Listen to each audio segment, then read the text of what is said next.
This is an enzyme. Enzymes are biological catalysts, meaning that they accelerate chemical reactions. This is a substrate. Substrates are the chemical species being observed in a chemical reaction, which is added to a substance or compound to generate a product. This is an enzyme-substrate complex. It is formed when a substrate molecule interacts with the active site of an enzyme. Following this formation, the substrate undergoes a chemical reaction and is converted into a new product.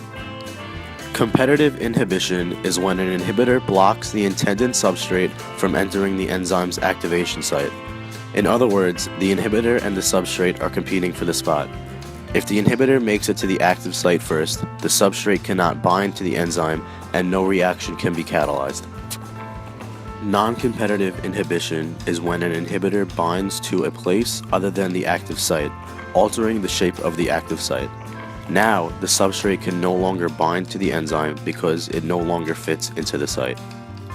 Feedback inhibition is when a substrate breaks into two pieces in the enzyme and one of the two new products remains inside the active site.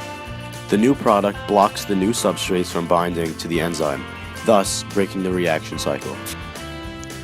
Allosteric regulation is when an inhibitor and a substrate compete for the enzyme, but the inhibitor binds to the enzyme someplace other than the active site, or the allosteric site.